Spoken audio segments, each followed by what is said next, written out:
Good morning, Conversation One. This is our second week, actually.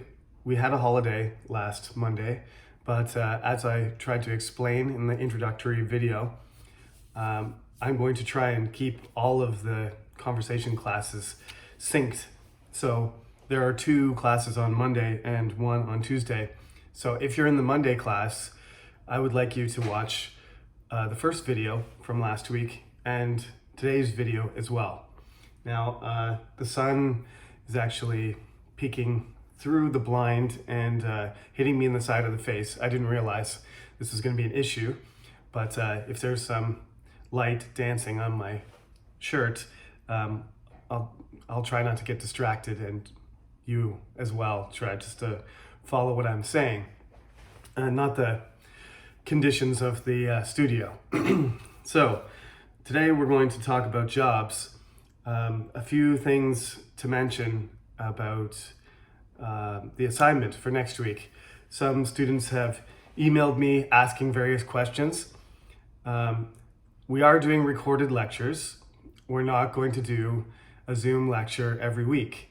I mentioned Zoom in the first video simply because I do want to get to know you a little bit, and the best way to do that is on Zoom.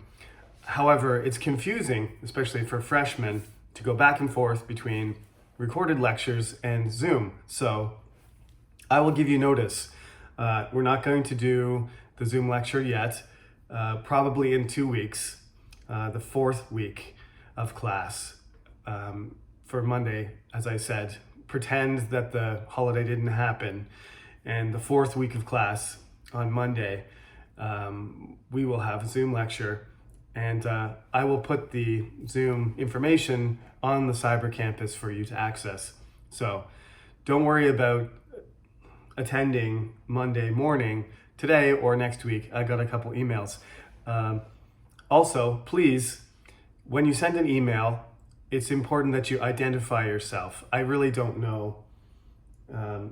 Your email addresses are always kind of weird, like happyface1378@naver.com. I have no idea who you are.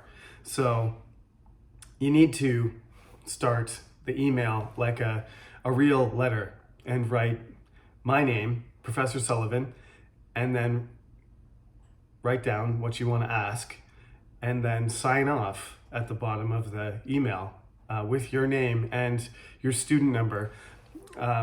I'm trying to do everything through the Cyber Campus this semester so I can keep track of things better. But in the past, I've asked everyone just to put your student number in the email somewhere. If you put it in the title of the email when you send it, then I can easily search for it. Even if you put the number in the email, if I search through my inbox, I can find a record of all the emails that you've sent me over the semester, and it makes it easier for us to keep track of everything and communicate. So if you send me an email, if you wouldn't mind using your student number and your real name, your Korean name, which I can find on the attendance sheet, that would help me keep track of everything. Okay, so like I said, you need to log in every week, and you have to be logged in for 60 minutes in order to get credit for your attendance, okay? So I did, for the Monday class, extend the first week until this Friday. So you do have to log in twice to get credit. If you did it last week, then it's already done. And if you haven't, then it's gonna overlap. So actually you don't need to log in twice. I think you just need to log in and it'll give you credit for both. But you need to watch both lectures, this one that I'm doing now and the one from last week, to catch up with the Tuesday class, okay? So our textbook, as I said, this is takeaway 2. And I've been using this book for a long time, so it's very familiar. This is my favorite one out of the 4. The first chapter is about jobs, and the title is It's a Great Job. And I think I'm lucky. The first question is, greet your teacher, then discuss these questions. What does your teacher do in a typical day? Well, I'm a certain type of teacher. I'm a professor, and a lot of the stuff that professors do it's related to research. So I spend a lot of my day listening to other professors and reading. That's how I spend the majority of my day. And then there was a small amount of my day that is actually spent teaching, lecturing, which is what I'm doing right now. And this is a new way of doing it.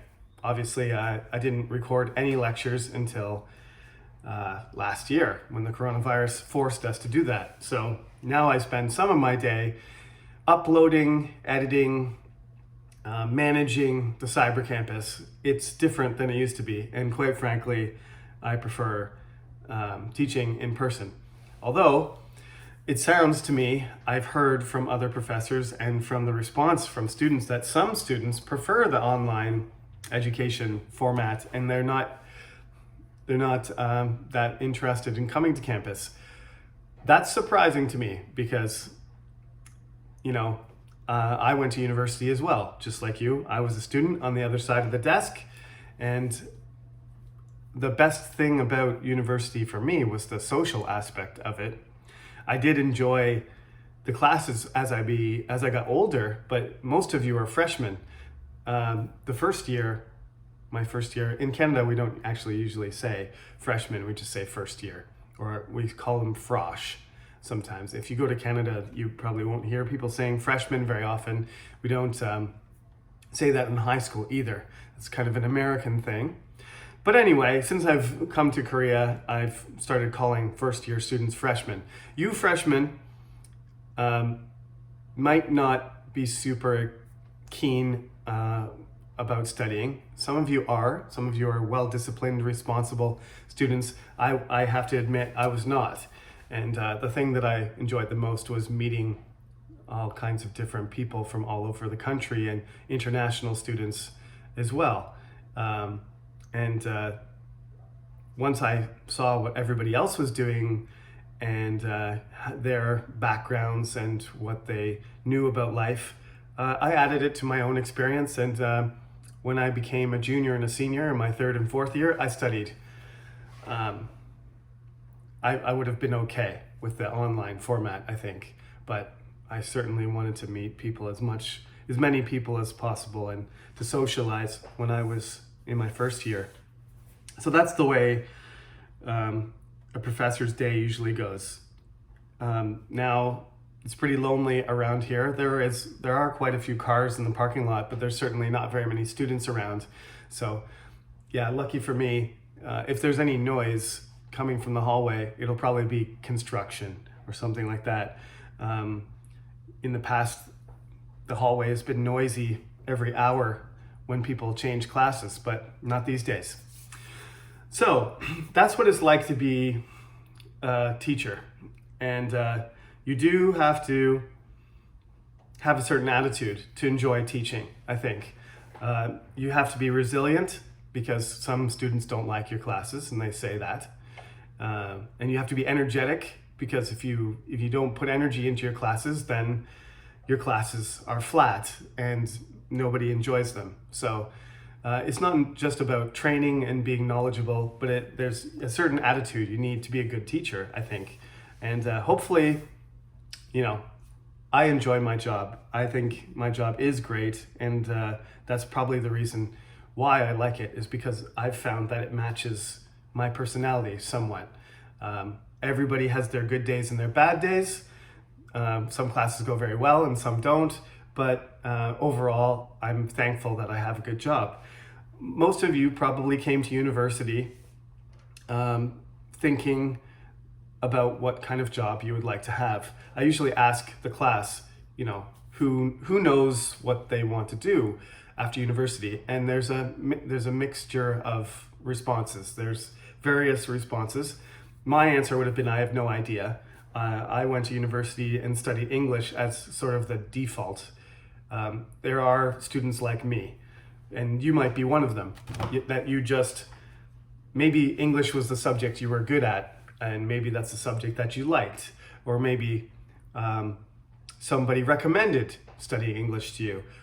That was the case with me, all of the above. My high school teachers said, "Oh, maybe you should be an English teacher. You seem to have some aptitude." And it was a subject I got high grades in, other than PE class. I was always good at physical education, but I never considered that as a job. Maybe I should have. But as far as the academic classes are concerned, English was my strongest subject. And I also really liked writing when I was young, and I loved reading. So it seemed natural for me to choose English, but I wasn't necessarily going to be an English teacher. I didn't know if I was going to be a writer, a novelist, a journalist, maybe a lawyer. There's lots of different choices when you study English. It's sort of it's not a major that sort of channels you into a specific job. You can really go in a lot of different directions, and that was appealing to me because I didn't know what job I wanted. But some of you might have an idea already. Some students say they want to be a teacher or a government officer, a civil servant, a businessman, a scientist. You already know. Now, since you're young, you can always change your mind. And I think part of what I want to do with this chapter is discuss how to make choices, because it's a big decision. And like I said, sometimes it seems like in Korea that you have to commit yourself to a job and a company, and you have to stay in it. And that's a very traditional way of looking at jobs, that you train yourself and that you're educated for a certain thing. And then once you start it, like, that's going to be something that you have to do for the rest of your life. And the world is a different place than it used to be, obviously. We have all kinds of technology and different types of jobs that we didn't have before. And many of the jobs we used to have disappeared. Lots of people are concerned about the fourth industrial revolution and robots taking jobs and stuff like that. But this is something that has been happening for the last 300 years, that every, improvement in technology has given us new machines that have been able to do things that we used to have to do ourselves. And so some of those jobs have disappeared. I don't see very many students saying, I want to be a cobbler, which is a old-fashioned word for somebody who makes shoes, or a blacksmith, somebody who makes shoes, metal shoes for horses. We have cars now, and electric vehicles that are powered by batteries. They don't even have engines anymore.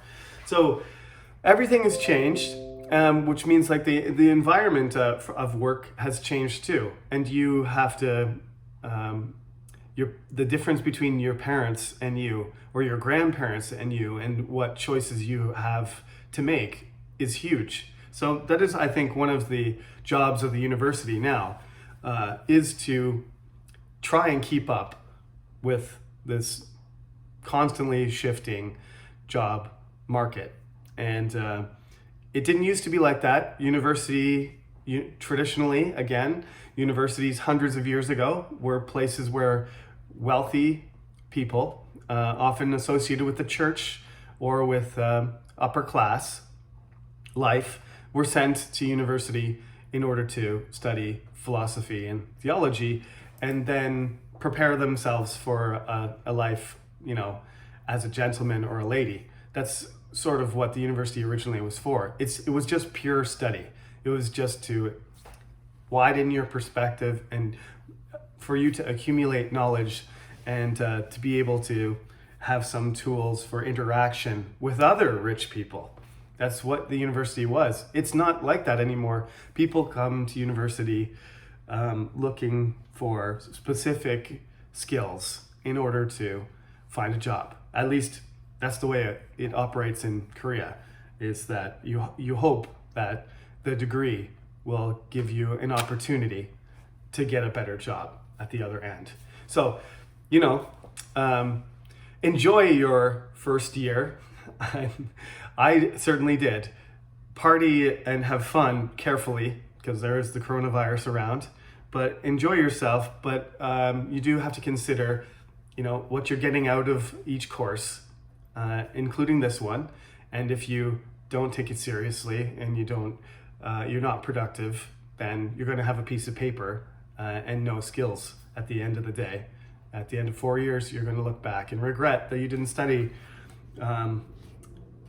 as much as you should have, and you didn't get value out of your university experience. So despite the fact that you're in your room and I'm in my room in my office, and we're separated, and I can't really encourage you in person, please study hard and please listen to the videos and make notes, right? This is an old student's book, actually, and there are some notes from previous years. This student was writing down everything that I said, and sometimes translating the words into Korean so that they could better understand. So this is what I want to do with this topic. You can go through the book and you can read it over yourself. I'm not going to do that because I think it's boring. You can do that yourself. There's no CD anymore in this book, I think. Now you have to get the files, download the files and listen to them. So there's some listening exercises on the first few pages here. And there's some pictures as well. So you're supposed to look at the pictures and be able to identify what's in the pictures, and you're supposed to listen and follow the conversation, right?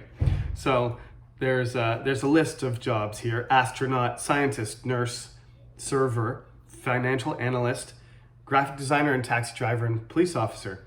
There's a wide variety of jobs there. And as I said, some of those jobs may, like taxi driver, in the near future, we might have, smart cars driving people around instead of taxi drivers. But you have to consider these jobs. Look at the pictures, and it's pretty easy to match those jobs with the images. And then there's a list that sort of categorizes the jobs by transportation, working with customers or clients, requiring college education or special schooling, jobs that involve money, or jobs that involve using computers. And you should be able to match the jobs with those categories. And on the following page, like I said, you can listen to the conversation as the woman describes her job, right? And you can guess what kind of job she has simply by how she describes it, without her actually naming what the job is. Okay, so on page 4, there's some descriptive words, some adjectives: dangerous, well-paying, boring, demanding, low-paying, unusual, interesting, rewarding. And there's some definitions, and you should match these to each other.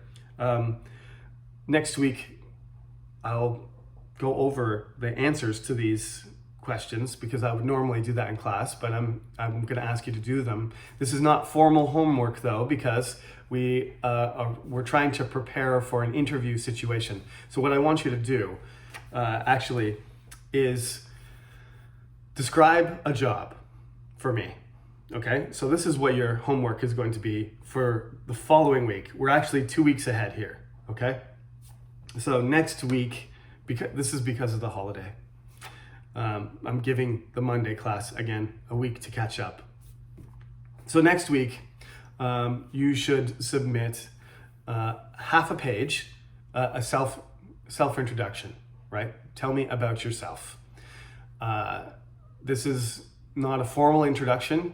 You can talk about whatever you want. You can talk about your family, your relationships, your personality, your background, where you're from, where you grew up.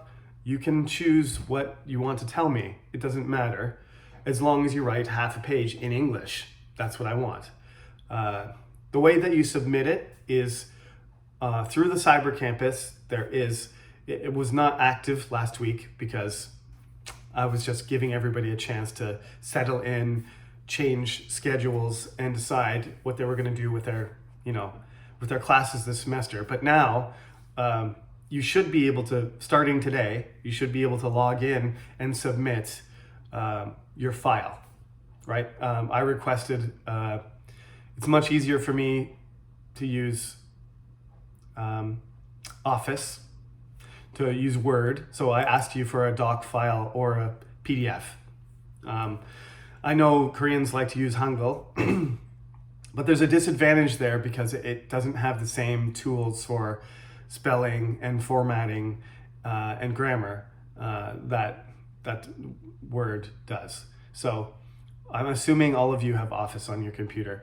And if you don't, then just save your Hangul file as a PDF. So you don't have to use Word. I just want the file format to be consistent so I don't have to navigate in a different program to open. Also, I can open your files on my phone if you send it as a doc or a PDF, but if you send it as a HWP file extension, I can't. So if you would do that for me, please save it as a doc or a PDF and submit. You have until next Monday to submit the file on the Cyber Campus, and it will automatically give you credit for your homework, and then I'll be able to look at them at my leisure and check and give you feedback. In the past, I had everybody submit it by email, but that is incredibly messy. And in some cases, I missed emails because at the end of the semester, I had hundreds of files being submitted. Some people put their student numbers in wrong or had a different title, and when I searched for it, it didn't come up. So apparently, you can just drop the file on the Cyber Campus, and it'll automatically give you credit for your submission. As long as I look it over and I find that you've done it properly, then you will get credit automatically. And that's a much smoother system. So you have until next Monday to give your introduction. And then starting next Tuesday, starting the following week, and every cyber lecture period is actually going to start on a Tuesday and end on a Monday. Okay, so don't be confused. Every Tuesday is the new week, not Monday. And that's just because that's the way the system, when I generated all the lectures for the Cyber Campus, it started from the first day of class and then it rolled over every week. So I'm not going to change it because that's going to take a long time to fix every date for the whole semester, and I'll probably make a mistake. So just so you know, every week starts on a Tuesday. Every cyber lecture, so week 2 starts tomorrow. I'm gonna upload and treat it like Monday is the first day. So I'm gonna record my lectures Sunday and Monday and have them uploaded. But just so you know, every Tuesday the period rolls over. So you have to finish your week by Monday at midnight, and then it resets and starts a new week. I hope that's not too confusing, but yeah, the system is, I heard we're actually going to get an entirely new system this summer. So freshmen, learn how to use it. I'm still learning how to use the CNU Cyber Campus. Learn how to use it, and then next semester we're probably going to have to learn how to use a completely new system. That's what I heard last week. So this might be the last semester you have to deal with awkwardness of certain things, but we will see. So when you do your job, your half a page, your paragraph, for me, it's not due next Monday, it's due in 2 weeks. We're talking about homework that is 1 week ahead.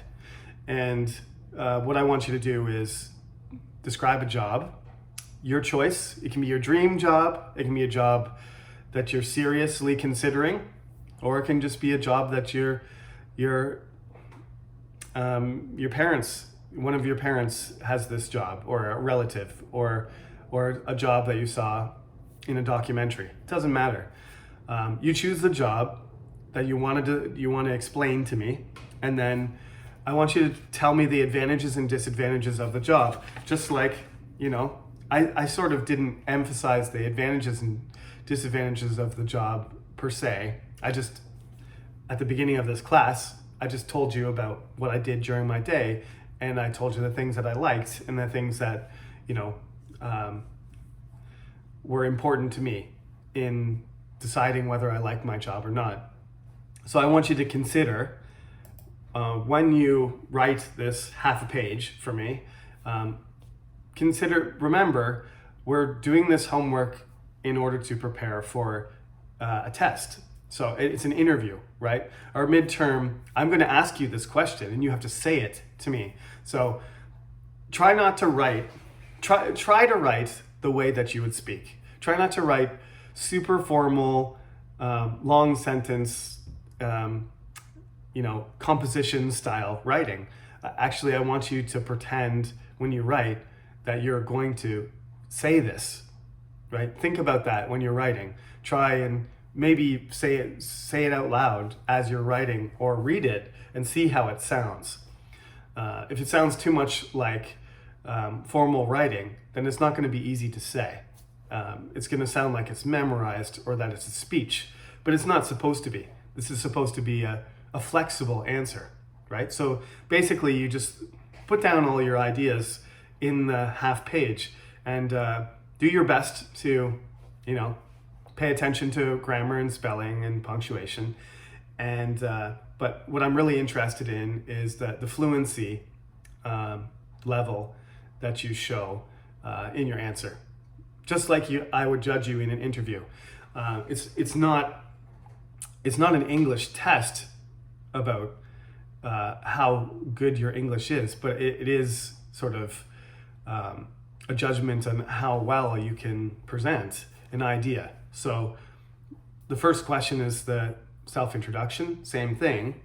I want it to be like a cohesive whole answer, sort of organic, the same way, if I asked you the question suddenly without any preparation, that you would be able to explain to me about yourself without too much hesitation. So in order to prepare yourself for this question, what you need to consider is the job and how you would judge the job, how you think it would be good or bad or suited for you or not. So I'm just going to suggest that you set some criteria, basically, which means you have some measurements, you have some particular things that you would say, well, this is, a 10 or a 1. I give it a rating or whatever. It's sort of a qualitative judgment, scale.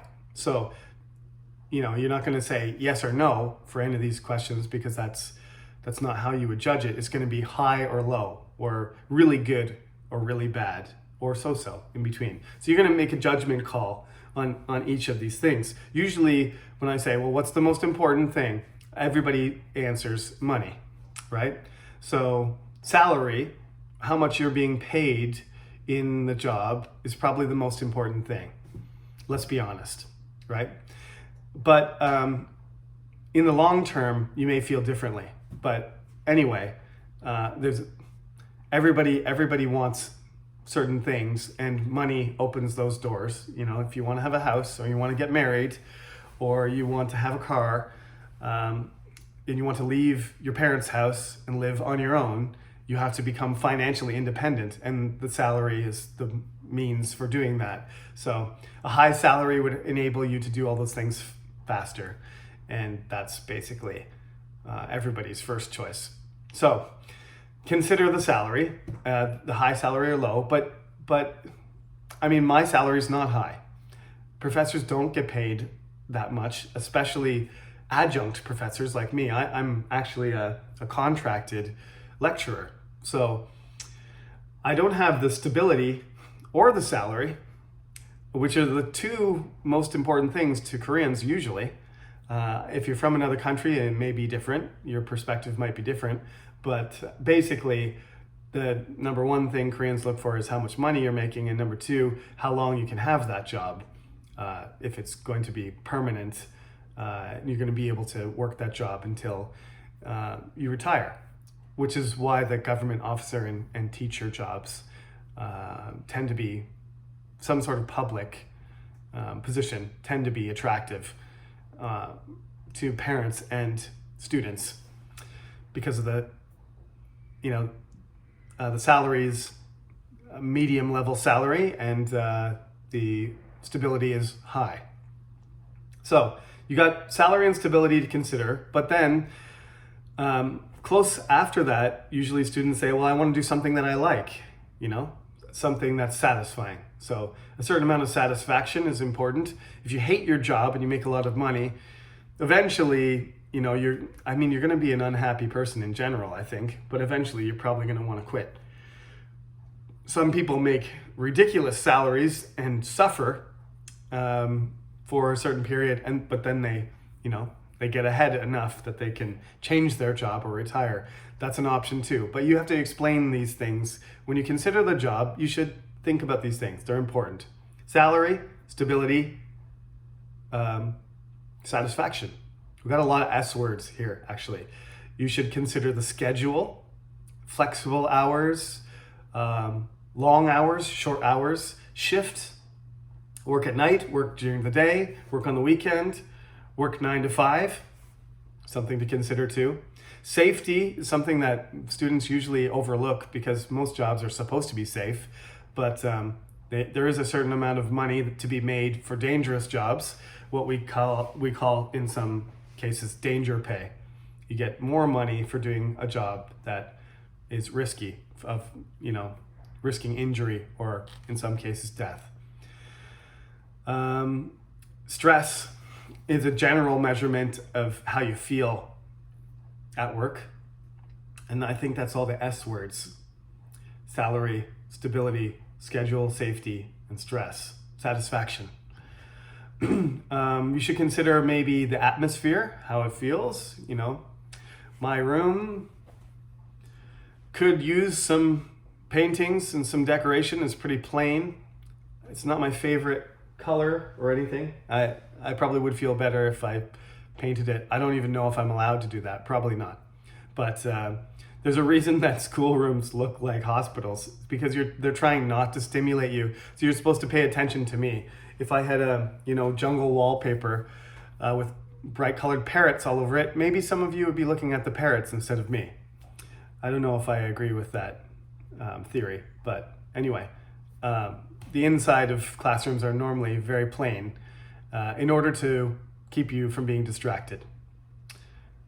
Anyway, I should probably hang some paintings or something to give my room some character. Then I would feel better. Location, sometimes you have to drive. If you're working in Gangnam, then you got to live in Gangnam, or you would like to, because then you wouldn't have to travel very far. But in all likelihood, if you did get a job in Gangnam, you'd probably have to live pretty far away, and you'd have to take the subway or drive, which would be a nightmare.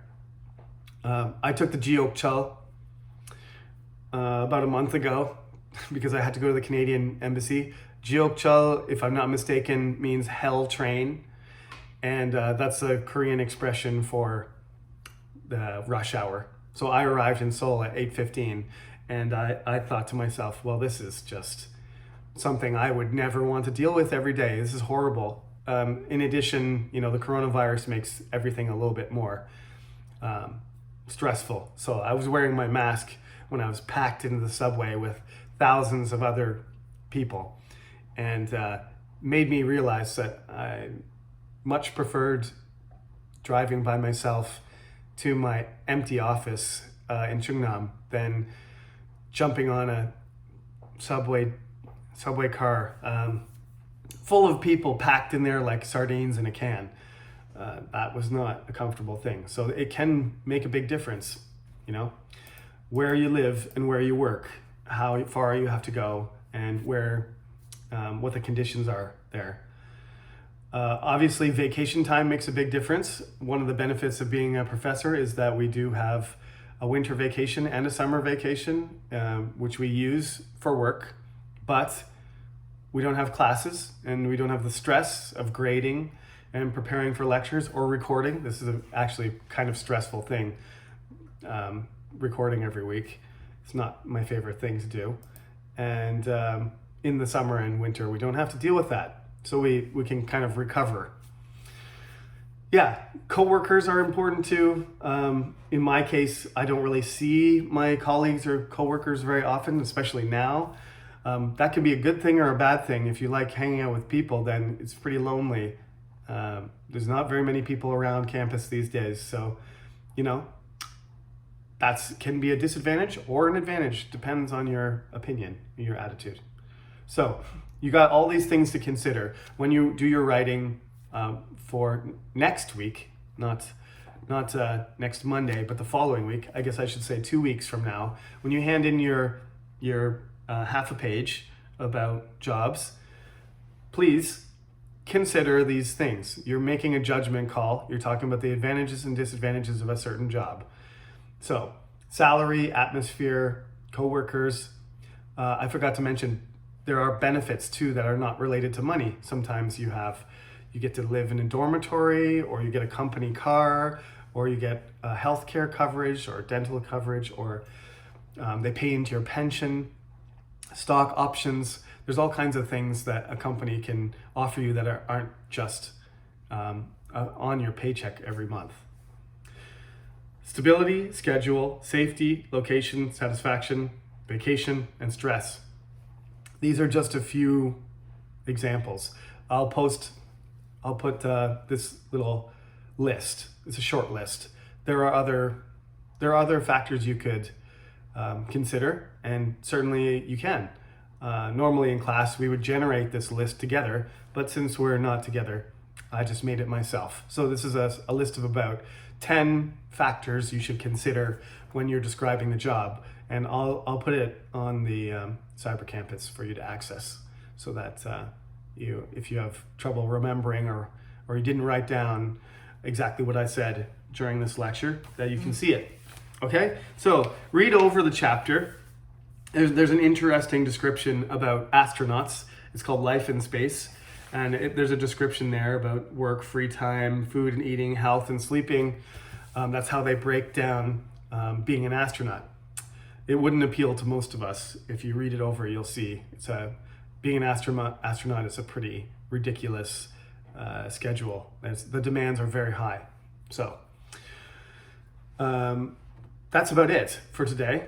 Thank you for tuning in and listening again. That is week 2 in the books. And like I said, please submit your introduction by next Monday. And please submit your half a page description of a job the following week. And that's it. Have a great day. I'll see you again next week. Take care.